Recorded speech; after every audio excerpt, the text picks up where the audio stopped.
আসসালামু আলাইকুম। আমরা একটা কেঁচো খামারে আছি। এটা কল্যাণী ইউনিয়নের ৮৬ গ্রামে।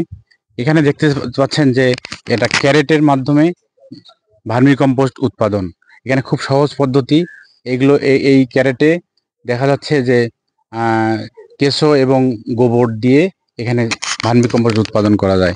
তো আমাদের উদ্যোক্তা, আমাদের এই এই এই এই খামারের স্বত্বাধিকারী, ওনার কাছে জানতে চাচ্ছি যে এই ক্যারেটে কতটুকু পরিমাণ এই ভার্মি কম্পোস্ট দিতে হয় এবং কত কেজি গোবর দিতে হয়, এই বিষয়ে কিছু বলবেন।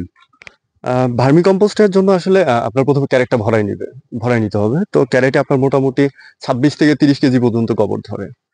আর আমরা এই ক্যারেটে কেঁচো দিব হচ্ছে ৭০০ গ্রাম। দ্যাটস মিন আপনার ২০০০ থেকে ২২০০ টা কেঁচো দিলে মোটামুটি এটা খুবই ভালো। তো অনেক সময় বেশিও পড়ে যায়। আমাদের আলহামদুলিল্লাহ এখন প্রায় ১.৫ কেজির মতো করে কেঁচো আছে। যদি সেটা সংখ্যায় বলি তাহলে ৩৫০০ থেকে ৪০০০ পর্যন্ত কেঁচো আছে একেকটা আমাদের ক্যারেটে।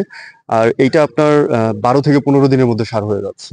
এটা একটি সহজ পদ্ধতি কিনা? হ্যাঁ, এটা অবশ্যই সহজ পদ্ধতি এবং এটা অনেক সেফ। কারণ এই যে ক্যারেটের ফুটা থাকার কারণে এটাতে হাওয়া বাতাস অনেক ভালো পরিমাণে ঢুকতে পারে এবং গোবরের মধ্যে কোনো সমস্যা থাকলেও আমরা বুঝতে পারি। আমাদের কেঁচো বের হয়ে আসে তখন আমরা বুঝি যে কিছু একটা সমস্যা আছে।